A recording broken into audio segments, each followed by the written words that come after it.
Indian Hindustani സംഗീതത്തിൽ മുസ്ലിങ്ങൾ എങ്ങനെ തമസ്കരിക്കപ്പെട്ടു, അതാണ് പ്രധാനം. ഞാൻ അതിനെ ഫോക്കസ് ചെയ്യാനാണ് ഉദ്ദേശിക്കുന്നത്.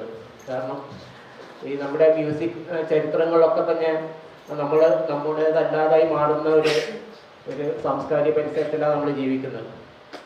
ശരിക്കും പറഞ്ഞാൽ കോഴിക്കോട് ഹിന്ദുസ്ഥാനി മ്യൂസിക്കിൻ്റെ ഒരു കേന്ദ്രമായ കോഴിക്കോട് തന്നെ മുസ്ലിം സംഭാവനകൾ വേണ്ട രീതിയിൽ അടയാളപ്പെടുത്തപ്പെട്ടിട്ടില്ല. ബാബുരാജു, അബ്ദുൽ ഖാദർ, PM ഖാസിം പോലുള്ള ആൾക്കാരെ വളരെ ക്രൂരമായി തമസ്കരിക്കപ്പെട്ടിട്ടുണ്ട്.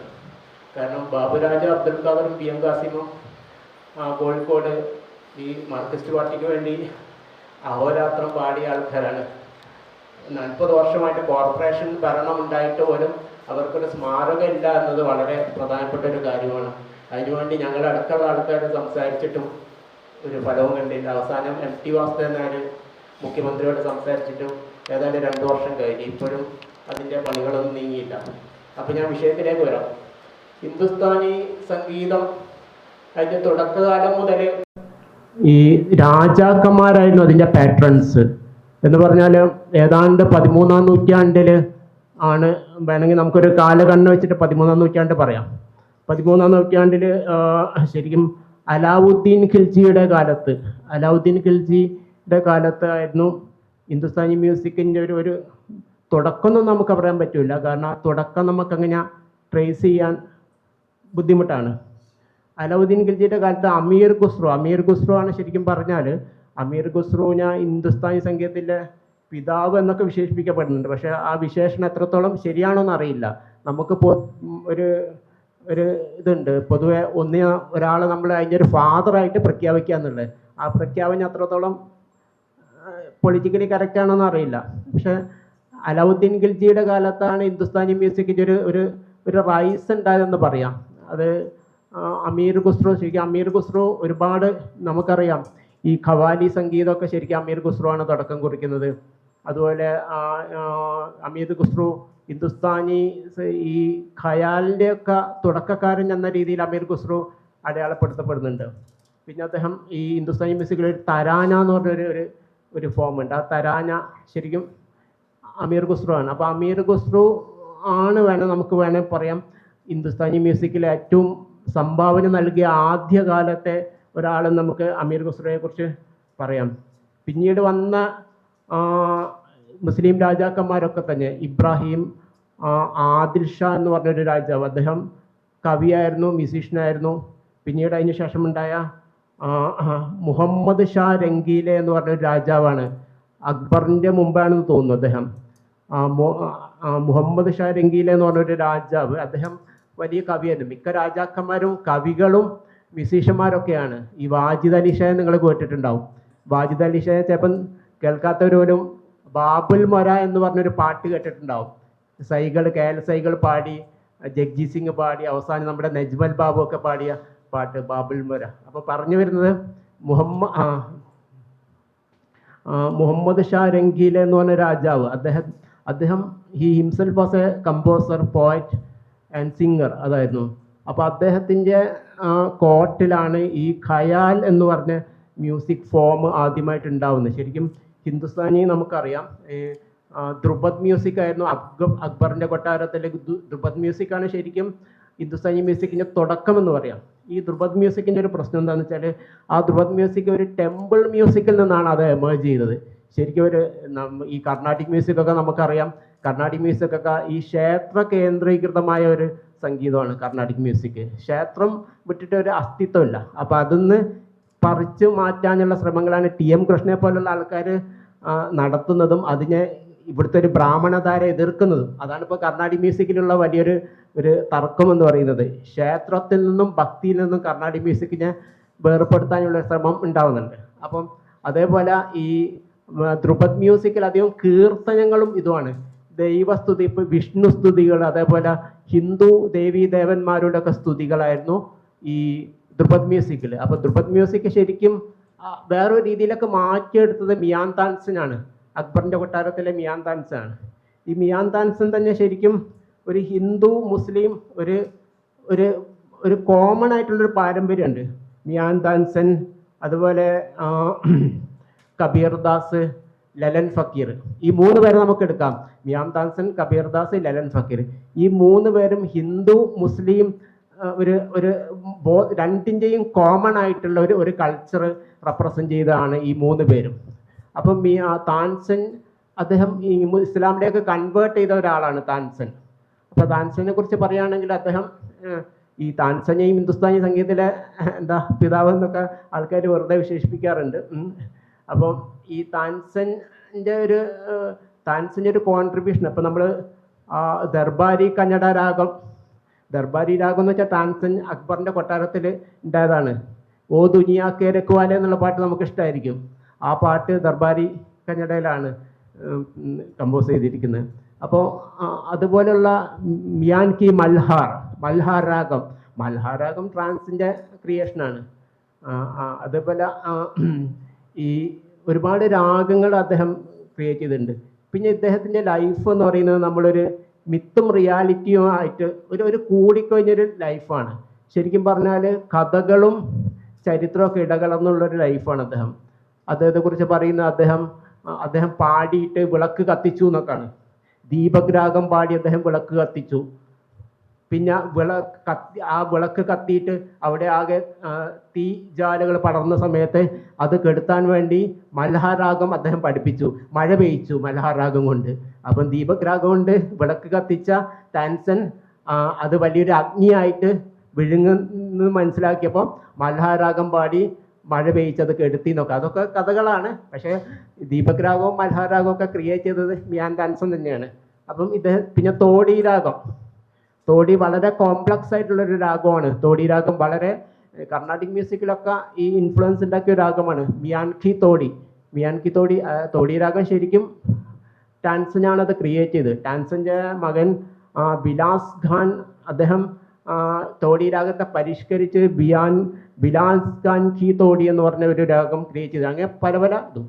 അപ്പം മിയാൻ താൻസന് ശേഷം ഞാൻ നേരത്തെ പറഞ്ഞല്ലോ കബീർദാസ് ശരിക്കും ഹിന്ദു മുസ്ലിം ഈ രണ്ടിൻ്റെയും കോമൺ ആയിട്ടുള്ള ഒരു പാരമ്പര്യത്തിൽ നിന്ന് വന്ന ഒരു വ്യക്തിയാണ് അദ്ദേഹം. ശരിക്കും പറഞ്ഞാൽ അദ്ദേഹം അക്കാലത്ത് ഈ ബ്രാഹ്മണരുടെ ഒക്കെ വലിയ ആക്രമണം നേരിട്ടാണ്. വാരാണസിയിൽ അദ്ദേഹം നിൽക്കാൻ സാധിച്ചില്ല, അദ്ദേഹം ഓടിക്കുക ചെയ്തത്.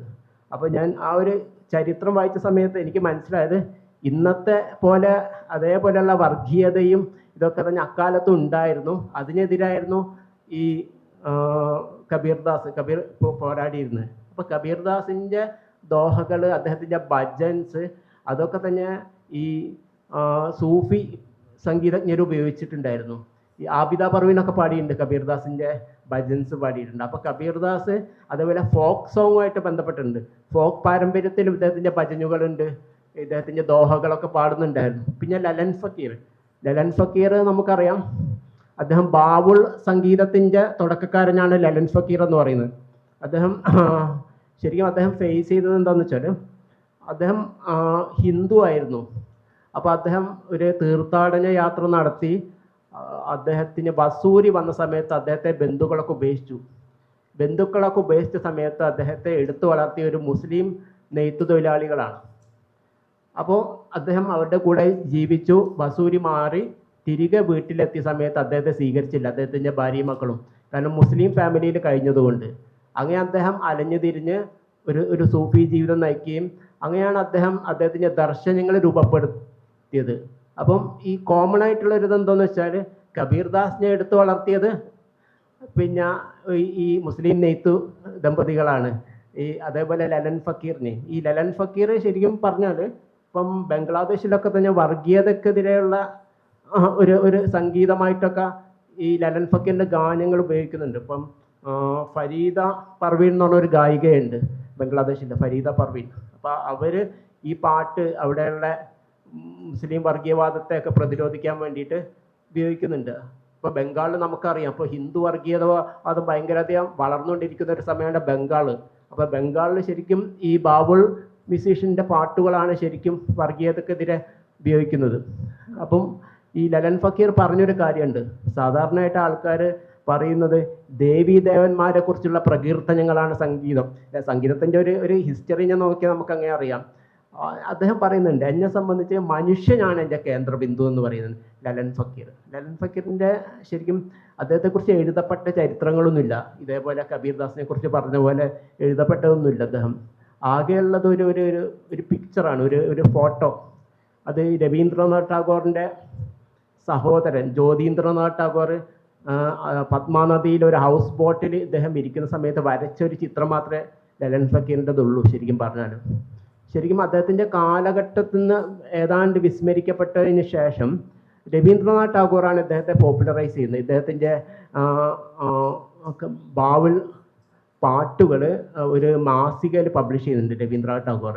അതിനുശേഷം ആണ് ഈ ബംഗാളി മധ്യവർഗത്തിൽ ഇദ്ദേഹത്തിന് പ്രചാരം കിട്ടുന്നത്. പിന്നീടാണ് ഈ ലലൻ ഫക്കീറിനെ കുറിച്ച് കൂടുതൽ പഠനങ്ങൾ ഉണ്ടാകുന്നത്.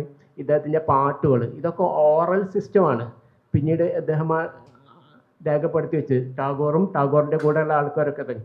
അപ്പം ഇതൊക്കെ ശരിക്കും പറഞ്ഞാൽ ഒരു കോമൺ ഒരു മുസ്ലിം സംഭാവന എന്നൊക്കെ പറയാണ് നമുക്ക്. അപ്പം ഈ രാജാക്കന്മാരുടെ ഈ കാലത്ത് ഉണ്ടായ ഒരു പാട്രണേജ്, കോർട്ട് പാട്രണേജ്, അതാണ് ശരിക്കും ഹിന്ദുസ്ഥാനി മ്യൂസിക്കിനെ താങ്ങി നിർത്തിയത്. അപ്പോൾ അതിൽ നമുക്ക് അവസാനത്തെ രാജാവായിട്ട് വാജിദ് അലി ഷായെ കുറിച്ച് ഞാൻ നേരത്തെ പറഞ്ഞല്ലോ. വാജിദ് അലി ഷാ അദ്ദേഹം ഒരു കഥക് ഡാൻസറായിരുന്നു, അദ്ദേഹം ഒരു തുമ്രി സിംഗറായിരുന്നു, അദ്ദേഹം കവിയായിരുന്നു. ഈ അക്തർപിയ എന്ന് പറഞ്ഞ ഒരു തൂലികാനാമത്തെ അദ്ദേഹം കവിതകൾ എഴുതുന്നു വാജിദ് അലി ഷാ. അദ്ദേഹം ഔദിലെ അവസാനത്തെ നവാബായിരുന്നു. ബ്രിട്ടീഷുകാരുടെ ചതിയിൽപ്പെട്ട് രാജ്യം നഷ്ടപ്പെട്ടിട്ട് അദ്ദേഹം കൽക്കത്തയിലേക്ക് വരികയാണ്. ആ സമയത്താണ് അദ്ദേഹം ബാബുൽ മൊര എന്ന് നൈഹർ ചൂട്ടോ ഹിജായ ആ ഒരു തുമ്രി എഴുതുന്നത്. അപ്പം ബ്രിട്ടീഷുകാർ ഇദ്ദേഹത്തോട് പറഞ്ഞത്, നിങ്ങൾ ലക്നൗ വിട്ട് ഏറ്റവും പുലർച്ചെ നിങ്ങൾ ലക്നൗ വിട്ട് പോകണം. ഈ ജനങ്ങൾ ആരെ അറിയിക്കാൻ പാടില്ല നിങ്ങൾ പോകുന്ന കാര്യം, കാരണം ജനങ്ങൾ തടയാനും പ്രശ്നങ്ങൾ ഉണ്ടാക്കാൻ സാധ്യത ഉണ്ടെന്ന്. അങ്ങനെ ഇദ്ദേഹത്തിൻ്റെ യാത്ര വളരെ നേരത്തെ ഏറ്റവും പുലർച്ചെ അദ്ദേഹം യാത്ര തുടങ്ങുന്നു. അപ്പോൾ ജനങ്ങളൊക്കെ പല രീതിയിൽ നിന്നും ഇദ്ദേഹത്തിൻ്റെ യാത്ര മനസ്സിലാക്കുകയും എല്ലാവരും തടിച്ചുകൂടുകയും ചെയ്തു. ആ സമയത്ത് ഇദ്ദേഹത്തിൻ്റെ കൊട്ടാരം ഗായകൻ പാടിയ പാട്ടാണ് ബാബുൽ മൊര നൈഹർ ജൂട്ടോ ഹിജായ. അപ്പോൾ എല്ലാവരും കരയുകയായിരുന്നു ഈ പാട്ട് കേട്ടിട്ട്. അങ്ങനെ അദ്ദേഹം ലക്നൗന്ന് യാത്രയാവുകയാണ് ചെയ്യുന്നത്. ഭൈരവി രാഗത്തിലാണ് ഈ തുമ്രി എഴുതിയിരിക്കുന്നത്. അപ്പോൾ ബ്രിട്ടീഷുകാരുടെ ചതിയിൽപ്പെട്ട് രാജ്യം നഷ്ടപ്പെട്ടതിൻ്റെ ഒരു ദുഃഖം ഇദ്ദേഹത്തിൻ്റെ ഇതിലുണ്ടായിരുന്നു. അല്ലെങ്കിലും ബ്രിട്ടീഷുകാർക്കെതിരെയും സാമ്രാജ്യ ശക്തിക്കെതിരെ എപ്പോഴും പൊരുതിയിട്ടുള്ളത് മുസ്ലിം ഒരു കൾച്ചറാണല്ലോ പൊതുവെ പറഞ്ഞാൽ. ഈ മുസ്ലിം ഇപ്പം നമ്മുടെ ഈ കോഴിക്കോടാണെങ്കിലും ഈ ഡച്ചുകാർക്കും ഫ്രഞ്ചുകാർക്കും പോർച്ചുഗീസുകാർക്കും ഒക്കെ എതിരെ പോരാടിയത് ശരിക്കും മുസ്ലിങ്ങളെ. എപ്പോഴും ഒരു പ്രതിപക്ഷം എന്നുള്ള ഒരു ഉണ്ടായത് എപ്പോഴും മുസ്ലിം കൾച്ചറാണ്. നമുക്ക് ആ ചരിത്രം എടുത്തു നോക്കിയാൽ കാണാം. ശരിക്കും ഒരു കാലത്തും ഒരു സാമ്രാജ്യത്വ ശക്തികളുടെ കൂടെ ഈ മുസ്ലിങ്ങൾ ചേർന്ന് നിന്നിട്ടില്ല. പക്ഷേ എന്നാലും മുസ്ലിങ്ങൾക്ക് നിരന്തരം രാജ്യസ്നേഹം തെളിയിക്കേണ്ടി വരികയും ചെയ്യുന്ന ഒരു വല്ലാത്തൊരു ഇത് ഉണ്ട്. അപ്പം പറഞ്ഞു വരുന്നത് ഈ വാജിദ് അലി ഷായുടെ ഒരു പ്രത്യേകത, സ്ത്രീകളെ സംഗീതവും നൃത്തവും പഠിപ്പിക്കാൻ വേണ്ടി അദ്ദേഹം പ്രോത്സാഹിപ്പിച്ച ആദ്യത്തെ രാജാവാണ് വാജിദ് അലി ഷാ. ഫരീഖാന എന്ന് പറഞ്ഞ ഒരു അപ്സരസുകളുടെ ഒരു എന്താ പറയുക വീട് എന്നൊക്കെ പറഞ്ഞ ഒരു ഇത് തുടങ്ങി. ആ ഫരീഖാനയിൽ നിന്ന് നൃത്തത്തിലും സംഗീതത്തിലും ബിരുദം നേടുന്ന ആൾക്കാർ, ബിരുദമല്ല പ്രാവീണ്യം നേടുന്ന ആൾക്കാരെ പ്യാരി എന്നൊരു പേരിലാണ് ഒരു പദവി കൊടുത്തിരുന്നു. അപ്പം ആദ്യമായിട്ട് സ്ത്രീകളെ പ്രോത്സാഹിപ്പിച്ച ആളാണ് ഈ വാജിദ് അലി ഷാ എന്ന് പറയുന്നത്. അദ്ദേഹം നല്ലൊരു കഥക് ഡാൻസറായിരുന്നു.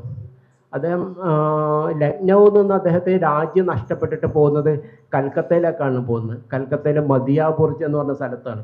ബ്രിട്ടീഷുകാർ ഏതാണ്ട് 12 ലക്ഷം രൂപ അദ്ദേഹത്തിന് കൊടുത്തിരുന്നു വാർഷികമായിട്ട് ചെലവഴിക്കാനുള്ള പൈസയായിട്ട്. അപ്പം ഇദ്ദേഹത്തിൻ്റെ പരിവാരങ്ങളൊക്കെ ആയിട്ട് അദ്ദേഹം കൽക്കത്തയിൽ താമസമാക്കിയ സമയത്തും അദ്ദേഹം നൃത്തത്തിലും സംഗീതത്തിലൊക്കെയാണ് അദ്ദേഹം ചിലവഴിച്ചിരുന്നത്. അപ്പോൾ അദ്ദേഹമായിരുന്നു ഈ സംഗീതത്തെ പ്രോത്സാഹിപ്പിച്ച അവസാനത്തെ രാജാവെന്ന് നമുക്ക് വാജിദ് അലി ഷായെ പറയാം. അപ്പം ഈ രാജാക്കന്മാരുടെ ഒരു ഇതിൽ വികസിച്ച ഇന്ത്യൻ സംഗീതം, ഹിന്ദുസ്ഥാനി സംഗീതം, അവിടുന്ന് ശരിക്കും പറഞ്ഞാൽ ഇന്ന് മുഗൾ രാജാക്കന്മാരുടെ അസ്തമയത്തോടെയാണ് ഏതാണ്ട് പറയുന്ന ഖയാൽ സംഗീതം വരുന്നത്. ശരിക്കും പറഞ്ഞാൽ ഖയാൽ സംഗീതം ഫ്ലറിഷ് ചെയ്യുന്നത് മുഗൾ രാജാക്കന്മാരുടെ അസ്തമയത്തോടെയും പിന്നീട് ബ്രിട്ടീഷുകാരുടെ ഭരണം തുടങ്ങുകയാണ് ചെയ്യുന്നത്.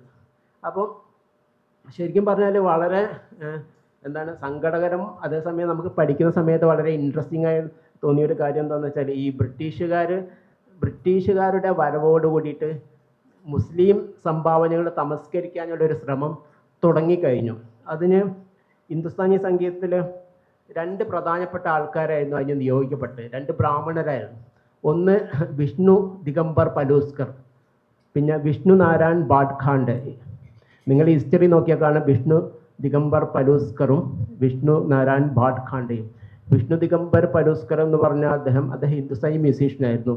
അദ്ദേഹമാണ് ഈ ഗന്ധർവ വിദ്യാലയങ്ങൾ തുടങ്ങിയത്. അതായത് ഹിന്ദുസ്ഥാനി മ്യൂസിക് അതുവരെ ഓറൽ ട്രഡീഷനെ മാത്രം ഡിപ്പെൻഡ് ചെയ്തിരുന്നു. അതാണ് നമ്മുടെ ഖരാനകൾ. ശരിക്കും ഈ ഖരാനയിലുള്ള പഠനം ഈ ഗുരു ശിഷ്യ ബന്ധമാണല്ലോ, നമ്മുടെ ഗുരുകുല വിദ്യാഭ്യാസം, അതായിരുന്നു ഖരാനകൾ. അപ്പോൾ ആ ഖരാനകളിൽ നിന്ന് സംഗീതത്തെ മോചിപ്പിക്കണം എന്ന് പറഞ്ഞ് സംഗീതത്തെ ആധുനികമാക്കണം എന്ന് പറഞ്ഞിട്ടാണ് ഈ വിഷ്ണു ദിഗംബർ പലൂസ്കർ ഹിന്ദുസ്ഥാനി സംഗീതത്തെ ചിട്ടപ്പെടുത്തിയെന്നാണ് പറയുന്നത്. ആ ചിട്ടപ്പെടുത്തിയതിന് പിന്നിൽ ചില അജണ്ടകൾ ഉണ്ടായിരുന്നു. പലപ്പോഴും ആ അജണ്ടകൾ മനസ്സിലാക്കാൻ ഈ അന്നത്തെ ഉസ്താദുമാർ അതിൽ പരാജയപ്പെട്ടിട്ടുണ്ടായിരുന്നു. അജണ്ട എന്താന്ന് പറഞ്ഞാൽ ഈ ഹിന്ദുസ്ഥാനി സംഗീതത്തെ മുസ്ലിം സ്വാധീനത്തിൽ നിന്ന് മോചിപ്പിക്കുക, അതിനെ ഹിന്ദുവൽക്കരിക്കുക എന്നുള്ളതായിരുന്നു. ഏതാണ്ട് 20-ാം നൂറ്റാണ്ടിൻ്റെ തുടക്കത്തിലായിരുന്നു അത് സംഭവിച്ചത്. അപ്പം 1901 അല്ലെങ്കിൽ 2 ആ കാലത്താണ് ആദ്യമായിട്ടൊരു സംഗീത വിദ്യാലയം തുടങ്ങുന്നത്. അത് ലാഹോറിലാണ്, ഗന്ധർവ മഹാവിദ്യാലയം ലാഹോറിൽ തുടങ്ങുക. അപ്പം അതുവരെ ആൾക്കാർ സംഗീതം പഠിച്ചിരുന്നത് ഗുരുവിൻ്റെ വീടുകളിൽ നിന്നായിരുന്നു, ഖരാനകളിൽ നിന്നായിരുന്നു. അപ്പം ഖരാനകളിൽ നിന്ന് സംഗീതത്തെ മോചിപ്പിച്ച് ഒരു വെസ്റ്റേൺ മാതൃകയിൽ സംഗീതത്തെ നൊട്ടേഷൻ സമ്പ്രദായമൊക്കെ ഏർപ്പെടുത്തി ആ രീതിയിൽ സംഗീതത്തെ സ്ക്രിപ്റ്റഡ് ആക്കുക എന്നതായിരുന്നു ഇദ്ദേഹത്തിൻ്റെ മുമ്പിലുണ്ടായിരുന്ന ദൗത്യം എന്ന് പറയുന്നത്, വിഷ്ണു ദിഗംബർ പലൂസ്കർ. ആ രീതിയിൽ അദ്ദേഹത്തെ വാഴ്ത്തപ്പെടുന്നത് അദ്ദേഹം ഹിന്ദുസ്ഥാനി സംഗീതത്തെ സിസ്റ്റമാറ്റൈസ് ചെയ്തു എന്ന് പറയുന്നത്. പക്ഷെ അതിൻ്റെ പിന്നിലുള്ള വലിയൊരു അജണ്ട, ഒരു ഹിഡൻ അജണ്ട എന്ന് പറയുന്നത് ഹിന്ദുസ്ഥാനി സംഗീതത്തെ മുസ്ലിം സ്വാധീനത്തിൽ നിന്ന് മോചിപ്പിക്കുക എന്നാണ്. അതിന് അവർ പറഞ്ഞ കാര്യങ്ങൾ വളരെ രസകരമായിരിക്കും. എന്ന് പറഞ്ഞാൽ ഈ മുസ്ലിം ഈ ഉസ്താദുമാർ അവർ ഭയങ്കര ഇമ്മോറലാണ് എന്നാണ് പറഞ്ഞത്. ഇമ്മോറലാണ് മുസ്ലിം ഉസ്താദുമാർ എന്ന് പറഞ്ഞാൽ അവർ പിന്നെ നന്നായിട്ട് ലഹരി ഉപയോഗിക്കും, നന്നായിട്ട് സ്ത്രീകളായിട്ട് ഇടപെടും. അപ്പം ഈ ഇമ്മോറലായ സംഗീതത്തെ ഞങ്ങൾ മോറലാക്കി എന്നാണ് പറയുന്നത്. അപ്പോൾ അതിൻ്റെ ഒരു പിന്നിലുള്ള ഒരു ഇതെന്താണെന്ന് വെച്ചാൽ ഈ ബ്രിട്ടീഷുകാർ ഇന്ത്യ ഭരിക്കാൻ തുടങ്ങിയ സമയത്ത് അവർ പൊതുവെ ഹിന്ദുസ്ഥാനി മ്യൂസീഷ്യന്മാർ അവരെ കണ്ടിരുന്നത് എന്തൊക്കെ ഒരു നമ്മൾ പറയില്ല കൂത്താടുക, കൂത്തരങ്ങ് എന്നൊക്കെ പറയും, ഇമ്മോറലായിട്ടുള്ള എന്തൊക്കെ ആക്ടിവിറ്റീസ് ഉള്ളൊരു സാധനമാണ്. എപ്പോഴും മൊറാലിറ്റിയുടെ ഒരു കണ്ണിലൂടെയായിരുന്നു ബ്രിട്ടീഷുകാർ നമ്മുടെ സംഗീതത്തെ കണ്ടിരുന്നത്. കാരണം ഈ ബ്രിട്ടീഷുകാർ ഇന്ത്യ ഭരിക്കുന്ന സമയത്ത് അവരുടെ വിക്ടോറിയൻ മൊറാലിറ്റിയാണ് അവരുടെ ഏറ്റവും പ്രധാനപ്പെട്ട ക്രൈറ്റീരിയ എന്ന് പറയുന്നത്. ആ ക്രൈറ്റീരിയ വെച്ച് അവർ നമ്മുടെ സംഗീതത്തെയും നമ്മുടെ നൃത്തത്തെയും നമ്മുടെ കഥക് ഡാൻസിനെയൊക്കെ അവർ ആ രീതിയിലാണ് കണ്ടിരുന്നത്. അപ്പോൾ ബ്രിട്ടീഷ് വിദ്യാഭ്യാസം കിട്ടിയ ആളായിരുന്നു ഈ പലൂസ്കറും ഭാട്ഖാണ്ഡെയും എന്ന് പറയുന്നത്. ഭാട്ഖാണ്ഡ തിയററ്റീഷ്യനായിരുന്നു. അദ്ദേഹമാണ് നൊട്ടേഷൻ സമ്പ്രദായമൊക്കെ ഹിന്ദുസ്ഥാനി മ്യൂസിക്കിൽ ഏർപ്പെടുത്തിയത്. ഇവർ രണ്ടുപേരും മറാത്ത ബ്രാഹ്മൺസ് ആണ്. ഈ മറാത്ത ബ്രാഹ്മൺസ് എന്ന് പറയുമ്പം മറാത്ത ബ്രാഹ്മൺസിൻ്റെ ബ്രെയിൻ ഉണ്ടായതാണല്ലോ നമ്മൾ RSS, അതേപോലെ. അപ്പം ഇതിൻ്റെ പിന്നിലുള്ള ഒരു ഒളിയ അജണ്ട അതായിരുന്നു ശരിക്കും. ഈ ഒളിയ അജണ്ടയെ ശരിക്കും ആദ്യമായിട്ട് പുറം ലോകത്ത് എത്തിച്ചത്, അത് കൃത്യമായിട്ട് കാര്യകാരണ സഹിതം എത്തിച്ച ഒരു സ്ത്രീയാണ്, ജാനകി ബാക്ലെ എന്ന് പറയും. ജാനകി ബാക്ലെയുടെ 2 Men and Music എന്ന് പറഞ്ഞൊരു പുസ്തകമുണ്ട്. ഗംഭീര പുസ്തകമാണ്. 2 Men and Music, ജാനകി ബാക്ലെ. ആ ജാനകി ബാക്ലെയുടെ ആ പുസ്തകത്തിൽ അവർ ശരിക്കും തുറന്നു പറയുന്നുണ്ട്, ശരിക്കും മുസ്ലിം ഉസ്താദുമാരെയും ഈ കോർട്ടീസന്മാരെയും അതൊന്ന് തവായിഫുകളെയും സൈഡ് ലൈൻ ചെയ്യാൻ വേണ്ടിയിട്ട് ഇവർ നടത്തിയ ഒരു പദ്ധതിയാണ്, വിഷ്ണു ദിഗംബർ പലൂസ്കറും ഭാട്ഖാണ്ഡെ നടത്തിയൊരു പദ്ധതിയാണ് അവർ ഉദാഹരണ സഹിതം ആ പുസ്തകത്തിൽ പറയുന്നുണ്ട് ശരിക്കും പറഞ്ഞത്. അപ്പോൾ ഈ മുസ്ലിങ്ങളുടെ സംഭാവനയിൽ ഒരു ഭാഗം ഞാൻ പറഞ്ഞു കഴിഞ്ഞു. രണ്ടാമത്തെ ഭാഗം എന്ന് പറയുന്നത് സ്ത്രീകളുടെ സംഭാവനയാണ്. സ്ത്രീകളുടെ നമ്മുടെ ഗ്രാമഫോണ് പാടിയത് ഒരു മുസ്ലിം സ്ത്രീയാണ് ആദ്യമായിട്ട് ഇന്ത്യയിൽ. നമുക്കറിയാം ആ സംഭവം. 1902 ഗ്രാമഫോൺ ഉദ്ഘാടനം ചെയ്യപ്പെട്ട് അതിൽ പാടിയത് ഗൗഹർ ജാൻ എന്ന് പറഞ്ഞൊരു സ്ത്രീയാണ്. ഗൗഹർ ജാൻ ഈ ഗൗഹർ ജാൻ അവർ മുസ്ലിം ആയിരുന്നില്ല, അവർ മുസ്ലിം ഇതിലേക്ക് അഞ്ജലീന യൊവാഡ് എന്നായിരുന്നു അവരുടെ പേര്. അവർ അർമീനിയക്കാരിയായ അവരുടെ അമ്മ അർമീനിയക്കാരിയായിരുന്നു.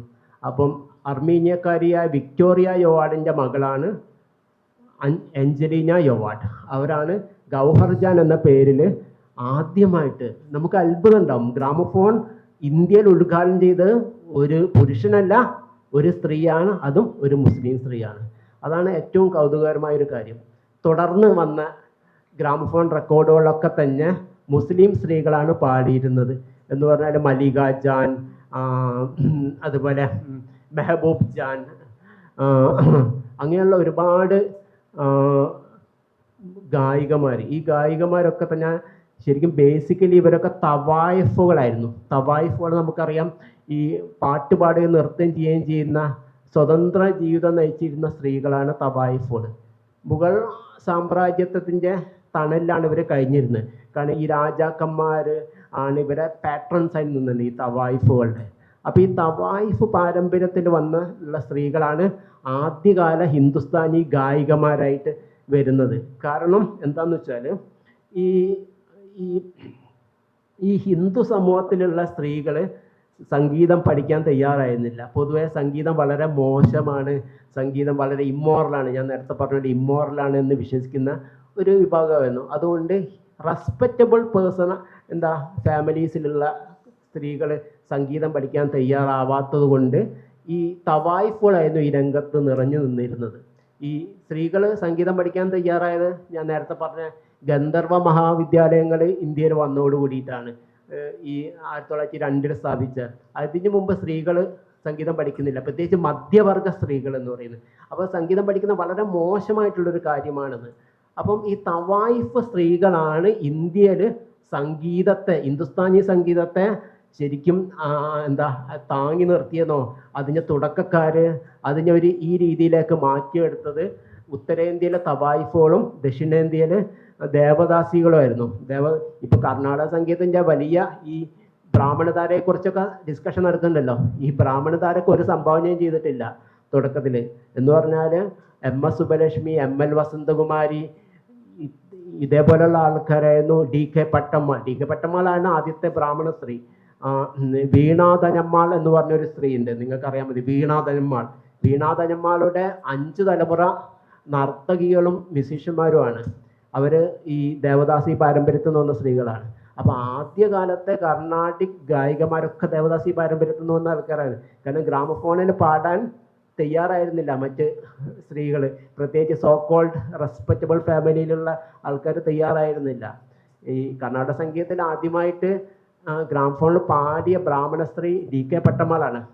അതിന് അവരെ സമൂഹത്തിൽ നിന്ന് പുറത്താക്കി. മധുരയിലായിരുന്നു ഇവരുടെ ഫാമിലി. അപ്പോൾ മധുരയിൽ നിന്ന് അവരെ ബ്രാഹ്മണ സമൂഹത്തിൽ നിന്ന് പുറത്താക്കി അവർ മദ്രാസിലേക്ക് വന്നിട്ട് മദ്രാസിലെ കുറച്ചു കാലം അജ്ഞാത ജീവിതം നയിക്കുകയും പിന്നീട് ഒരു ഫേമസ് ആയ സമയത്ത് ഈ ബ്രാഹ്മണ സമൂഹം ഇവരെ ഏറ്റെടുക്കുകയും ചെയ്തിരുന്നത്. അപ്പം ആദ്യകാലത്ത് കർണാടക സംഗീതത്തിലും ഹിന്ദുസ്ഥാനി സംഗീതത്തിലും ഡോമിനേറ്റ് ചെയ്ത സ്ത്രീകൾ എന്ന് പറഞ്ഞാൽ കാര്യമായ സംഭാവനകൾ ചെയ്ത സ്ത്രീകളൊക്കെ തന്നെ നമ്മൾ ഈ അരികുവൽക്കരിക്കപ്പെട്ട സ്ത്രീകളായിരുന്നു. ഈ മുഖ്യധാരയിൽ നിന്ന് മാറ്റി നിർത്തപ്പെട്ട സ്ത്രീകളായിരുന്നു. അപ്പം ഈ ഹിന്ദുസ്ഥാനി സംഗീതത്തിൽ ഈ തവായിഫ് പാരമ്പര്യത്തെ ഇല്ലാതാക്കാൻ വേണ്ടിയിട്ട് ബ്രിട്ടീഷുകാരും അന്നത്തെ ഈ സോ കോൾഡ് ഹിന്ദുസ്ഥാ റിവൈവലിസമാണ് ശരിക്കും അന്ന് നടന്നിരുന്നത്. എന്ന് പറഞ്ഞാലും ഈ ഞാൻ നേരത്തെ പറഞ്ഞല്ലോ, ഹിന്ദുസ്ഥാനി മ്യൂസിക്കിൻ്റെ ഈ വിഷ്ണു ദിഗംബര പലുസ്കറും ബാഡ്കാണ്ടയും ചേർന്ന് നൽകിയ പദ്ധതി, ആ പദ്ധതി ശരിക്കും പറഞ്ഞാൽ അതൊരു ആർട്ടിസ്റ്റിക് പ്രോജക്റ്റ് ആയിരുന്നില്ല, അതൊരു ഒളി അജണ്ട ആയിരുന്നു. ശരിക്കും ഒരു ഹിന്ദു വൽക്കരിക്കുകയായിരുന്നു സംഗീതത്തെ എന്ന് പറഞ്ഞാൽ. അപ്പം ശരിക്കും പറഞ്ഞാൽ അവർ ഈ ഖയാലിൽ നിന്ന് പകരമായിട്ട് ദ്രുപദിനെ പ്രതിഷ്ഠിക്കാനുള്ളൊരു ശ്രമം നടത്തിയിരുന്നു. ഈ ആര്യ സമാജം പോലുള്ള സംഘടനകൾ നിങ്ങൾ ഖയാൽ പാടരുത്, ദ്രുപദ് പാടണം എന്ന് പറഞ്ഞിരുന്നു. കാരണം ദ്രുപദ് ഈ ശിവസ്തുതികളും മറ്റുമാണ് ദ്രുപദ്. കാരണം ഹിന്ദു വൽക്കരിക്കുക എന്ന് പറഞ്ഞ ഒരു അജണ്ടയായിരുന്നു. ഹിന്ദു എന്ന് പറഞ്ഞാൽ ഈ പേർഷ്യൻ അറബിക് ടെക്സ്റ്റുകളെ സാൻസ്ക്രിറ്റ് ടെക്സ്റ്റായിട്ട് റീപ്ലേസ് ചെയ്യാന്നുള്ള ഒരു അജണ്ട അവർക്ക് ഉണ്ടായിരുന്നു ഈ ഒരു കാലഘട്ടത്തിൽ. അപ്പം അങ്ങനെ ഈ ബ്രിട്ടീഷുകാരായിട്ട് ചേർന്നിട്ട് അക്കാലത്തെ മുസ്ലിം സംഭാവനകളെ തമസ്കരിക്കുന്ന ഒരിത്. അത് പറഞ്ഞാൽ ഈ ഞാൻ പറഞ്ഞല്ലോ ഈ തവായിഫ് സ്ത്രീകളെ ബ്രിട്ടീഷുകാർ വല്ലാതെ ദ്രോഹിച്ചിരുന്നു. അതിന് കാരണം എന്താ അറിയുമോ? 1857 ഒന്നാം സ്വാതന്ത്ര്യ സമരത്തിൽ തവായിഫ് സ്ത്രീകൾ അന്നത്തെ പോരാളികൾക്ക് സംഭാവനകൾ കൊടുത്തിരുന്നു, സഹായിച്ചിരുന്നു. ഇത് ബ്രിട്ടീഷുകാരിൽ വലിയൊരു വിരോധം തവായിഫുകൾ ഉണ്ടാക്കി. അപ്പോൾ ബ്രിട്ടീഷുകാരാണ് ആദ്യമായിട്ട് തവായിഫുകളെ വേശ്യകൾ എന്ന് വിളിക്കുന്നത്. വേശ്യകൾ എന്നാണ് ബ്രിട്ടീഷുകാർ വിളിക്കുന്നത്. ശരിക്കും പറഞ്ഞാൽ ഒരിക്കലും അവരങ്ങനെ വിളിക്കാൻ പാടില്ലാത്തതാണ്. അപ്പം അവരുടെ ഒരു വിക്ടോറിയൻ മൊറാലിറ്റി വെച്ചിട്ടാണ് ഈ തവായിഫ് സ്ത്രീകളെ അളക്കുന്നത്. ശരിക്കും തവായിഫ് സ്ത്രീകൾ പിന്നെ ഡാൻസേഴ്സാണ്, സിംഗേഴ്സാണ്, കമ്പോസേഴ്സാണ്, കവിതകൾ എഴുതുന്ന ഗസലുകൾ എഴുതുന്ന ഒരുപാട് തവായിഫ് സ്ത്രീകളുണ്ടായിരുന്നു, പല കമ്പോസേഴ്സൊക്കെ തന്നെ. അങ്ങനെ സ്വതന്ത്ര ജീവിതം നയിച്ചിരിക്കുന്ന ഒരു സ്ത്രീകളെ. പിന്നെ ഇവരുടെ സംരക്ഷകർ ഈ നവാബുമാരാണ്. ഈ നവാബുമാർ വരുന്ന സമയത്ത് നവാബുമാരുമായിട്ട് ഇവർക്കൊരു പ്രണയബന്ധവും കാര്യങ്ങളൊക്കെ ഉണ്ടാവും. അപ്പോൾ അതിനെ ആണ് ഈ ബ്രിട്ടീഷുകാർ ഇങ്ങനെ വിശേഷിപ്പിച്ചത്. അപ്പോൾ അതുപോലെ ഈ നമ്മുടെ സ്വാതന്ത്ര്യ സമര നേതാക്കൾ, ഗാന്ധിജി അടക്കമുള്ള നേതാക്കളൊന്നും തവായിഫുകളെ ഇഷ്ടമുണ്ടായിരുന്നില്ല. കാരണം എന്താണെന്ന് വെച്ചാൽ ഗാന്ധിജിക്കൊക്കെ തന്നെ എന്തുണ്ട്, ഒരു മൊറാലിറ്റി, ഒരു മധ്യവർഗ ഹിന്ദു മൊറാലിറ്റിയുടെ ഒരാളായിരുന്നല്ലോ ഗാന്ധിജി. അപ്പം ഗാന്ധിജിയൊക്കെ തന്നെ ഇവരെ വളരെ മോശപ്പെട്ട സ്ത്രീകളായിട്ടാണ് കരുതിയിരുന്നത്. അപ്പം സ്വാതന്ത്ര്യ സമര ഫണ്ടിലേക്ക് ഈ തവായിഫ് സ്ത്രീകൾ കൊടുത്തിരുന്ന പൈസ ഇവർ സ്വീകരിച്ചിരുന്നില്ല. അന്നത്തെ നമ്മൾ ഈ സോക്കോൾഡ് ആയിട്ടുള്ള ഗാന്ധിജി അടക്കമുള്ള അന്നത്തെ നാഷണലിസ്റ്റ് ലീഡേഴ്സ് സ്വീകരിച്ചിരുന്നില്ല. അപ്പോൾ അതിന് ഹിന്ദു മധ്യവർഗത്തിന് ഒരു സ്വാധീനം ഉണ്ടായിരുന്നു. ഇങ്ങനെ എല്ലാ നിലക്കും തമസ്കരിക്കപ്പെട്ടവരാണ് ഈ തവായിഫ് സ്ത്രീകൾ എന്ന് പറയുന്നത്. ഇപ്പം ഹിന്ദുസ്ഥാനി സംഗീതത്തിലെ പാതകൾ എന്ന് പറഞ്ഞൊരു പുസ്തകം ഞാൻ മുമ്പ് എഴുതിയിട്ടുണ്ട്. ഞാൻ ഡോക്ടർ രേണുകയും ചേർന്ന് എഴുതിയാണ്. ആ പുസ്തകം എഴുതുന്ന സമയത്ത് ഞങ്ങൾ നേരിട്ടൊരു പ്രധാന പ്രശ്നം എന്താണെന്ന് വെച്ചാൽ, ഇതിൽ നമുക്ക് വളരെ ഫേമസ് ആയിട്ടുള്ള ഒരുപാട് ഗായികമാരുണ്ട്. MS സുബലക്ഷ്മി മുതൽ ബേഗം അക്തർ, അങ്ങനെ ഒരുപാട് ആൾക്കാരുണ്ട്. പക്ഷേ ഗ്രാമഫോൺ റെക്കോർഡിൽ പേരുകൾ മാത്രമുള്ള ഒരുപാട് ആൾക്കാർ ഉണ്ട്. തമസ്കരിക്കപ്പെട്ട ഗായികമാരാണ് കൂടുതലും ഉണ്ടായത്, ഹിന്ദുസ്ഥാനി സംഗീതത്തിലും കർണാടക സംഗീതത്തിലും ഉണ്ടായത്. ഇപ്പം മെഹബൂബ് ജാൻ എന്ന് പറഞ്ഞൊരു ഗായിക, അവരുടെ പേര് മാത്രമേ ഉള്ളൂ. അവർ എവിടെയാണ് ജീവിച്ച് തുടങ്ങിയ കാര്യങ്ങൾ നമുക്കില്ല. ഇങ്ങനെ തമസ്കരിക്കപ്പെട്ട സ്ത്രീകളുടെ ഒരു വലിയൊരു ഇത് തന്നെ നമുക്ക് കാണാം. അതിൽ കൂടുതൽ തവായിഫുകളാണ് കൂടുതൽ അതിന് ഇരയാക്കപ്പെട്ടത്. ഈ സബാദവാൻ എന്ന് പറഞ്ഞ ഒരു ഡോക്യുമെൻ്ററി സംവിധായകനുണ്ട്. അപ്പോൾ അവർ ദ അതർ സോങ് എന്ന് പറഞ്ഞ ഡോക്യുമെൻ്ററി നിങ്ങൾക്ക് യൂട്യൂബിൽ നോക്കിയാൽ കാണും. ദ അതർ സോങ് എന്ന് പറഞ്ഞ ഡോക്യുമെൻ്ററി കണ്ടിട്ടില്ലെങ്കിൽ അത് കാണണം. അത് തവായിഫ് ഗായികമാരെ കുറിച്ചുള്ള ഒരു ഡോക്യുമെൻ്ററിയാണ്. പ്രത്യേകിച്ച് റസൂലൻ ബായി എന്ന് പറഞ്ഞ സ്ത്രീ, അവരൊരു തവായിഫ് പാരമ്പര്യത്തിൽപ്പെട്ട ഒരു ഗായികയായിരുന്നു. ഈ റസൂലൻ ബായി ശരിക്കും പറഞ്ഞാൽ അവർ ഒരു സിംഗർ എന്ന രീതിയിൽ വലിയ ഭയങ്കര കഴിവുള്ളൊരു ഗായികയായിരുന്നു. പക്ഷെ അവർക്ക് ദാരിദ്ര്യത്തിലാണ് അവർക്ക് മരിക്കേണ്ടി വന്നു. അവർ ആകാശവാണിയിൽ പാടാൻ വേണ്ടി ഒരു ചാൻസ് അവർക്ക് അങ്ങോട്ട് ചോദിക്കേണ്ടി വന്നു. എന്നിട്ട് അവർ ആകാശവാണിയിൽ അഡ്മിറ്റ് ചെയ്തില്ല. കാരണം എന്താണെന്ന് പറഞ്ഞാൽ വിവാഹ സർട്ടിഫിക്കറ്റ് വേണമെന്ന് പറഞ്ഞിട്ടാണ്. ഈ തവായിഫ് സ്ത്രീകളൊക്കെ വിവാഹ സർട്ടിഫിക്കറ്റ് നിങ്ങൾ ഹാജരാക്കിയാൽ നിങ്ങൾക്ക് ആകാശവാണിയിൽ പാടാം എന്നാണ് പറയുന്നത്. അങ്ങനെ ഒരുപാട് നിങ്ങൾക്ക് അടിച്ചു നോക്കിയാൽ കാണാം, ഈ റസൂലൻ ബായ് നിങ്ങൾക്ക് അടിച്ചു നോക്കിയാൽ കാണാം, അവരത്രയും ഗ്രേറ്റ് സിംഗറാണ്. അവരിൽ നിന്നാണ് ഈ ബീഗം അക്തർ പോലെയുള്ള ആൾക്കാർ ഇൻസ്പയർഡ് ആയത്. അങ്ങനെയുള്ള ഈ സ്ത്രീ ആകാശവാണിയിൽ പാടാൻ അനുമതി കിട്ടായിട്ട് ലക്നൗ ആകാശവാണിയുടെ മുമ്പിൽ ഒരു ചായക്കട നടത്തിയിട്ടാണ് അവർ ഉപജീവനം കഴിച്ചിരുന്നത്. അവിടെ ഒരു കലാപം വന്ന സമയത്ത്, ഒരു ഹിന്ദു മുസ്ലിം കലാപം വന്ന സമയത്ത് ഈ ചായക്കട അന്നത്തെ ഹിന്ദു വർഗീയവാദികൾ അഗ്നിക്കിരയാക്കുകയും ചെയ്യുന്നു. അങ്ങനെ എല്ലാം കൊണ്ടും വളരെ ആലംബഹീനയായിട്ട് മരിച്ച ഒരു സ്ത്രീയാണ് ഈ റസൂലൻ ബായ് എന്ന് പറയുന്നത്. അവരെക്കുറിച്ചൊക്കെ ഈ ഡോക്യുമെൻ്ററിയിൽ പരാമർശിക്കുന്നുണ്ട്. The other song. സബാദവാൻ എന്ന് പറഞ്ഞ സ്ത്രീയാണ്. ആ സബാദവാൻ്റെ ഒരു പുസ്തകമുണ്ട്. ആ പുസ്തകത്തിൻ്റെ പേര് തവായിഫ് നാമ എന്നാണ്. തവായിഫ് നാമ 500 പേജുള്ളൊരു ബുക്കാണ്. എനിക്ക് തോന്നുന്നു വലിയൊരു സേവനമാണ് ഈ സബാദവാൻ ചെയ്തത്. കാരണം തവായിഫുകളുടെ കലാപാരമ്പര്യത്തെ അടയാളപ്പെടുത്തുന്ന ഒരു പുസ്തകമാണ് തവായിഫ് നാമ എന്ന് പറയുന്നത്. അപ്പം പറഞ്ഞു വരുന്നത്, ഈ തവായിഫ് പാരമ്പര്യം എന്ന് പറഞ്ഞാൽ ഈ മുഗൾ പാരമ്പര്യം ശരിക്കും അത് ഇസ്ലാമിക് പാരമ്പര്യം. ഇസ്ലാമിക് എന്ന് പറഞ്ഞാൽ നമ്മൾ മതപരമായിട്ട് അങ്ങനെ പറയാൻ പറ്റില്ലെങ്കിൽ ഒരു മുസ്ലിം പാരമ്പര്യമാണ്. ആ പാരമ്പര്യം അവഗണിക്കപ്പെട്ടു എപ്പോൾ 20-ാം നൂറ്റാണ്ടിൻ്റെ തുടക്കത്തിൽ. അതാണ് ഞാൻ നേരത്തെ പറഞ്ഞത്. ആ ഒരു ഹിന്ദുസ്ഥാനി മ്യൂസിക്കിനെ പരിഷ്കരിക്കുക എന്ന പേരിൽ ഭാട്ഖാണ്ഡെയും പലൂസ്കറും നടത്തിയ ഒരു ശ്രമം എന്ന് പറയുന്നത് ശരിക്കും ഒരു ഹിഡൻ അജണ്ട ആയിരുന്നു. ഉസ്താദുമാരെയും തവായിഫുകളെയും ഹിന്ദുസ്ഥാനി സംഗീതത്തിൽ നിന്ന് പുറത്താക്കുക എന്നൊരു അജണ്ട ആയിരുന്നു അതുണ്ടായിരുന്നു. പിന്നെ പല ഹിന്ദുസ്ഥാനി മ്യൂസീഷ്യൻസും ഈ മുസ്ലിങ്ങൾ ഉണ്ടാക്കിയ രാഗങ്ങൾ വായിക്കാൻ വിസമ്മതിച്ചിട്ടുണ്ടായിരുന്നു. അത് നമുക്ക് വളരെ കൗതുകരമായിട്ടൊരു കാര്യമായിട്ട് തോന്നും. അതായത് പേർഷ്യൻ രാഗങ്ങൾ ഇപ്പം ഉത്തരേന്ത്യയിലൊക്കെ ഓരോ സിറ്റിയുടെ ഒക്കെ പേര് മാറ്റുന്ന പോലെ തന്നെ, അതായത് പിന്നെ അലഹബാദിൻ്റെയൊക്കെ പേരൊക്കെ മാറ്റിയില്ല, അതേപോലെയുള്ള പേര് മാറ്റുന്ന പോലെ തന്നെ അന്ന് ഈ പിന്നെ യമൻ രാഗ സൊഹാനി ഇങ്ങനെയുള്ള രാഗങ്ങൾ ഒരുപാട്, ഞാൻ 1-2 എക്സാമ്പിൾ പറഞ്ഞാണ്. ഇത്തരം രാഗങ്ങളൊക്കെ മുസ്ലിങ്ങൾ ക്രിയേറ്റ് ചെയ്ത അല്ലെങ്കിൽ പേർഷ്യൻ ഒറിജിനാണെന്ന് പറഞ്ഞിട്ട് അത് പാടാതിരിക്കുകയും അവർ തന്നെ സ്വയം രാഗങ്ങൾ ക്രിയേറ്റ് ചെയ്യുകയും ചെയ്യുന്ന ഒരു ഇതുണ്ടായിട്ടുണ്ട്. നമുക്കറിയാം ഉത്തരേന്ത്യയിൽ ശരിക്കും പറഞ്ഞാൽ ഈ ഉത്തരേന്ത്യയിൽ ഒരു ഹിന്ദുത്വം എന്ന് ഇപ്പം നമ്മൾ പറയുന്ന ഒരു ഹിന്ദു അവരുടെ ഒരു ജീനിലുള്ള ഒരു സാധനമാണ് ശരിക്കും. അതുകൊണ്ടാണ് നമുക്ക് ഉത്തരേന്ത്യയിൽ നിന്ന് ഒരിക്കലും സംഘപരിവാറിനെ പുറത്താക്കാൻ പറ്റില്ല. കാരണം എന്താ വെച്ചാൽ അവരെ കളക്റ്റീവ് അൺകോൺഷ്യസ്, CG യുങ് പറയുന്നവരെ കളക്റ്റീവ് അൺകോൺഷ്യസിലുള്ളതാണ് അവരെ ഹിന്ദുത്വ ബോധം എന്ന് പറയുന്നത് നോർത്തിൽ. അതുകൊണ്ട് ഭരണകൂടം മാറിയാൽ പോലും അവിടെ ഇനി കോൺഗ്രസ് വന്നാൽ പോലും അവരുടെ ഒരു അന്തർധാരയായിട്ട് അവരെ ഉറങ്ങിക്കിടക്കുന്ന അൺകോൺഷ്യസ് സൈക്കിൾ ആ സാധനം ഉണ്ടാവും. അപ്പം ഞാൻ പറഞ്ഞത് അതിനെ ഞാൻ സംഗീതമായിട്ട് ബന്ധപ്പെടുത്തുകയാണ്. അതായത് നിങ്ങൾ കേട്ടിട്ടുണ്ടാവും ഈ ബാബ അലാവുദ്ദീൻ ഖാൻ അല്ലേ? അലാവുദ്ദീൻ ഖാൻ എന്ന് പറഞ്ഞൊരു വ്യക്തിയാണ് ശരിക്കും ഹിന്ദുസ്ഥാനി സംഗീതത്തെ വല്ലാതെ മാറ്റിയൊരു വ്യക്തി. അതായത് ഉസ്താദുമാർ സാധാരണയായിട്ട് അവരുടെ മക്കൾക്ക്, മരുമക്കൾക്ക്, മറ്റു കുടുംബക്കാർക്ക് മാത്രമേ സംഗീതം പഠിപ്പിക്കാറുള്ളൂ. അതിനെ ബ്രേക്ക് ചെയ്ത ഒരാളാണ് അലാവുദ്ദീൻ ഖാൻ. അലാവുദ്ദീൻ ഖാനാണ് പണ്ഡിറ്റ് രവിശങ്കറിന് മ്യൂസിക് സംഗീതം പഠിപ്പിക്കുന്നതും ആ സംഗീതമാണ് വെസ്റ്റിലേക്ക് പടരുന്നതും.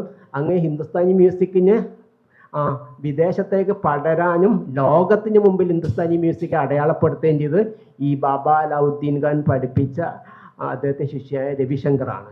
രവിശങ്കർ പിന്നീട് അദ്ദേഹത്തിൻ്റെ മകൾ അന്നപൂർണയെ കല്യാണം കഴിക്കുന്നുണ്ട്. അപ്പോൾ ഇതിൽ ഞാൻ പറയുന്നത് നേരത്തെ ഞാൻ പറഞ്ഞ ഹിന്ദുത്വ ഇതുമായിട്ട് ബന്ധപ്പെട്ടൊരു കാര്യമാണ്. ഈ അലാവുദ്ദീൻ ഖാൻ ചിലപ്പോൾ നിങ്ങൾ അദ്ദേഹത്തിൻ്റെ പിക്ചർ കണ്ടിട്ടുണ്ടാവും. നമുക്ക് നെറ്റിൽ അടിച്ചു നോക്കി അദ്ദേഹം ഒരു പൈജാമ കുർത്തയൊക്കെ ഇട്ടിട്ട് തലയിൽ തൊപ്പിയൊക്കെ വെച്ച് താടിയൊക്കെ വളർത്തിയ ഒരു മുസല്യാരെ പോലെ നമുക്ക് തോന്നിക്കുന്ന ഒരു രൂപമാണ് ഈ അലാവുദ്ദീൻ ഖാൻ. അയാൾ നല്ല ഭക്തനായിരുന്നു. എല്ലാ നേരവും പള്ളിയിൽ പോയിട്ട് നിസ്കരിക്കുന്നൊക്കെ ഒരാളാണ് ഈ അലാവുദ്ദീൻ ഖാൻ. പക്ഷെ എന്താ പ്രശ്നം എന്ന് വെച്ചാൽ അദ്ദേഹം ഈ മൈഹർ മധ്യപ്രദേശിലെ മൈഹർ എന്ന സ്ഥലത്ത് അദ്ദേഹം താമസാക്കുന്നത്. മൈഹറിലെ അവിടുത്തെ പ്രധാനപ്പെട്ട ക്ഷേത്രത്തിൽ അദ്ദേഹം എല്ലാ ദിവസവും രാവിലെ അദ്ദേഹം വിസിറ്റ് ചെയ്യാറുണ്ടായിരുന്നു. എല്ലാ ദിവസവും ക്ഷേത്രത്തിൽ പോവും, പൂജ നടത്തും. ഇങ്ങനെയുള്ള വ്യക്തി നിസ്കരിക്കുകയും ചെയ്യും. വല്ലാത്തൊരു അത്ഭുതമാണ് ഈ അലാവുദ്ദീൻ ഖാൻ്റെ ലൈഫ് എന്ന് പറഞ്ഞത്. അപ്പം മൈഹറിലെ ഏറ്റവും പ്രധാനപ്പെട്ട അമ്പലത്തിൽ ഇദ്ദേഹം ആദ്യ സമയത്ത് ഫസ്റ്റിൽ ഇദ്ദേഹം പോയ സമയത്ത് പൂജാരി ഇയാളെ പുറത്താക്കിയ സമയത്ത് ഇദ്ദേഹം തിരിച്ചു വന്നു. അപ്പോൾ അന്ന് രാത്രി പൂജാരി സ്വപ്നം കണ്ടത്രേ നിങ്ങളുടെ അടുത്ത് വന്ന ഒരു യഥാർത്ഥ ഭക്തനാണെന്ന് പറഞ്ഞു. അങ്ങനെ പിറ്റേ ദിവസം പൂജാരി ഇയാളെ പോയി കണ്ട് ഇയാളെ ആ ക്ഷേത്രത്തിലേക്ക് ക്ഷണിക്കുകയാണ് ചെയ്യുന്നത്, മൈഹറിലെ ക്ഷേത്രത്തിലേക്ക്. അപ്പം ഇദ്ദേഹം ഈ അന്നപൂർണയെ ശരിക്കും ഈ അന്നപൂർണ എന്നുള്ള പേരിട്ടത് മൈഹർ രാജാവാണ്. ഇദ്ദേഹം ഇട്ടിരുന്ന പേര് റോഷ്നാര എന്നാണ് മകൾക്ക് ഇട്ടിരുന്ന പേര്, റോഷ്നാര. പക്ഷെ ആ റോഷ്നാര എന്നുള്ള പേര് ഇല്ലാതാവുകയും അന്നപൂർണ എന്നുള്ള പേരിൽ ഇദ്ദേഹം ഈ പെൺകുട്ടി അറിയപ്പെടുകയും ചെയ്തു. ഈ രവിശങ്കറിനെ കല്യാണം കഴിക്കുന്ന സമയത്ത് ഈ കുട്ടി ഹിന്ദുമതത്തിലേക്ക് കൺവേർട്ട് ചെയ്യപ്പെട്ടതിന് ശേഷമാണ് ഈ വിവാഹം നടക്കുന്നത്. അപ്പം ഇദ്ദേഹം ശരിക്കും പറഞ്ഞാൽ ഒരേ സമയം അദ്ദേഹം ഹജ്ജൊക്കെ ചെയ്തിട്ടുണ്ടോ? ഹജ്ജ് ചെയ്ത മനുഷ്യൻ കൂടിയാണ്, അതും കൂടി നമ്മൾ മനസ്സിലാക്കുക. ഹജ്ജ് ചെയ്തിട്ടുണ്ട് ഈ അലാവുദ്ദീൻ ഖാൻ. ഹജ്ജ് ചെയ്ത ഒരു മനുഷ്യന് എന്ത് ചെയ്യുന്നുണ്ട്? അവിടെ ക്ഷേത്രത്തിൽ പോയിട്ട് ആരാധിക്കുന്നുണ്ട്, പൂജ നടത്തുന്നുണ്ട്, അതൊക്കെ അദ്ദേഹം ചെയ്യുന്നുണ്ട്. അപ്പം പറഞ്ഞു വരുന്നത് എന്താണെന്ന് വെച്ചാൽ ഈ നോർത്തിലെ ഒരു ബോധം എന്ന് പറയുന്നത് അത് മനുഷ്യൻ്റെ സൈക്കിയിലേക്ക് പെനട്രേറ്റ് ചെയ്ത് വരുന്നതാണെന്നാണ് ഞാൻ പറയാൻ ശ്രമിക്കുന്നത്. അലാവുദ്ദീൻ ഖാൻ തന്നെ പറഞ്ഞിട്ടുണ്ട് എൻ്റെ പൂർവികർ ബ്രാഹ്മണരായിരുന്നു എന്ന്. അപ്പം ഈ ബ്രാഹ്മണ പാരമ്പര്യത്തിൽ വലിയ എന്താ അഭിമാനം അദ്ദേഹത്തിന് ഉണ്ടായിരുന്നു, അദ്ദേഹം മുസ്ലിം ആയിരുന്നെങ്കിൽ പോലും. അപ്പം അതുപോലെയാണ് ബിസ്മില്ല ഖാൻ. നമുക്കറിയാം ബിസ്മില്ല ഖാൻ അദ്ദേഹം പാടിയിരുന്നത് കാശി വിശ്വനാഥ ക്ഷേത്രത്തിൽ അതിൻ്റെ മുമ്പിൽ വെച്ചാണ്. അപ്പം അദ്ദേഹം പറയുന്നത് എനിക്ക് വിശ്വനാഥൻ്റെ മുമ്പിൽ പാടണം, അല്ലെങ്കിൽ എൻ്റെ ഷഹനായി വായിക്കണം, അത് അങ്ങനെ പാടിയാലേ എനിക്ക് വല്ലാത്തൊരു സുഖം കിട്ടുമെന്ന് അദ്ദേഹം പറയുന്നുണ്ട്. അപ്പോൾ അദ്ദേഹം ഇതേപോലെ നിസ്കരിക്കുന്ന ആളാണ്. അദ്ദേഹത്തിൻ്റെ ഒരു പിന്നെ രൂപം കണ്ടാൽ തന്നെ മതനിഷ്ഠയുള്ള ആളാണ്, അതൊക്കെ ശരിയാണ്. പക്ഷേ അദ്ദേഹം അതേസമയം കാശി വിശ്വനാഥനെ അദ്ദേഹം ആരാധിക്കുന്നുണ്ട്. അപ്പം പറഞ്ഞു വരുന്നത് ഈ നോർത്തിൽ അങ്ങനെ മുസ്ലിങ്ങൾക്ക് പോലും ഈ ഒരു ഹിന്ദു സ്വാധീനത്തിൽ നിന്ന് ഒഴിഞ്ഞു മാറാൻ പറ്റാത്ത സമയത്ത് സാധാ ഹിന്ദുക്കളുടെ കാര്യം എന്തായിരിക്കും? അപ്പോൾ പറഞ്ഞു വരുന്നത് ഈ ഹിന്ദുസ്ഥാനി ഇതിൽ നടന്ന ഈ മാറ്റങ്ങൾ, ഈ പരിഷ്കരണങ്ങൾ യഥാർത്ഥത്തിൽ ഒരു ഹിന്ദു റിവൈവലിസ്റ്റ് അജണ്ടയെ ഒളിച്ചു കടത്തുന്നതായിരുന്നു എന്നാണ് അവിടെ പറയുന്നത്. അപ്പോൾ ശരിക്കും ഇതിൽ തമസ്കരിക്കപ്പെട്ടത് ഈ ഖരാനകളുടെ മുസ്ലിങ്ങൾ നൽകിയ സംഭാവനകളായിരുന്നു ശരിക്കും പറഞ്ഞാൽ. പിന്നെ മറ്റൊരു കാര്യം എനിക്ക് തോന്നിയത്, നമ്മുടെ ഈ ഹിന്ദുസ്ഥാനി മ്യൂസിക്കിലെ ചില പണ്ഡിറ്റുകൾ എന്ന് പറഞ്ഞാൽ കുമാർ ഗന്ധർവ, ഭീംസൻ ജോഷി, ഞാൻ ഒന്ന് രണ്ടാൾക്കാർ ഉദാഹരണം പറയാണ്. ഭീംസൻ ജോഷി, കുമാർ ഗന്ധർവയും ജസ്രാജ്, ഈ 3 പേരെ നമ്മൾ എടുത്തു നോക്കുക. ഈ 3 പേര് ഖയാൽ പാടുന്ന ആൾക്കാരാണ്. പക്ഷെ ഇവർക്ക് ഖയാലിനെക്കാട്ടിയും കൂടുതൽ ഇഷ്ടം ഭജൻസ് പാടാനാണ് ഇഷ്ടം, ഭജനാണ് ഇവർക്ക് ഇഷ്ടം. അതിന് കാരണം എന്ന് വെച്ചാൽ ഖയാൽ എന്ന് പറയുന്ന ഒരു മുസ്ലിം ഒരു പാരമ്പര്യം ഖയാലിനുണ്ട്. അപ്പം ഭജൻ ബേസിക്കലി ഹിന്ദു സാധനമാണല്ലോ. അപ്പം ഭീംസൻ ജോഷി ആണെങ്കിൽ ഭീംസൻ ജോഷിൻ്റെ ഗുരു എന്ന് പറയുന്നത് ഇദ്ദേഹമാണ് സവായ് ഗന്ധർവയാണ്. സവായ് ഗന്ധർവയുടെ ഗുരു അബ്ദുൽ കരീം ഖാനാണ്. ശരിക്കും പറഞ്ഞാൽ ഖരാന പാരമ്പര്യത്തിൽ നിന്ന് വരുന്ന ആൾക്കാരാണ്. ഖരാന പാരമ്പര്യത്തിൽ നിന്ന് ഒന്നാണ് ഭീംസൻ ജോഷി. ശരിക്കും പറഞ്ഞാൽ അദ്ദേഹത്തിൻ്റെ ഗുരു ഒരു മുസ്ലിം ആണ് എന്ന് പറഞ്ഞാൽ അബ്ദുൽ കരീം ഖാൻ്റെ പേരിൽ നിന്ന് വരുന്ന ശാഖകളാണ് ഇവരൊക്കെ. പക്ഷെ ഇവരെ ഇഷ്ടപ്പെട്ടിരുന്നത് ഇവർ ഭജൻസ് പാടാനാണ്. ശരിക്കും കുമാർ ഗന്ധർവ അസാധ്യ സിംഗറാണ്. കാരണം അദ്ദേഹത്തിന് ഒരു ഓപ്പറേഷൻ നടത്തിയിട്ട് അദ്ദേഹത്തിൻ്റെ ലങ്സ് ഒറ്റ ശ്വാസകോശം കൊണ്ട് പാടിയ ആളാണ്. ഒരു ലങ് പോയിട്ട് പാടിയ ആളാണ്. ഒരു ശ്വാസകോശം മാത്രമേ അദ്ദേഹത്തിന് ഉണ്ടായിരുന്നുള്ളൂ കുമാർ ഗന്ധർവക്ക്. അങ്ങനെ പാടിയൊരു ഭയങ്കര അത്ഭുതമുള്ള, ഭയങ്കര ഒരു അസാമാന്യ കഴിവുള്ള ഒരു സിംഗറായിരുന്നു കുമാർ ഗന്ധർവ. ഇപ്പം അടുത്താണ് അദ്ദേഹത്തിൻ്റെ 100ാം വാർഷികം ഇത് കഴിഞ്ഞത്.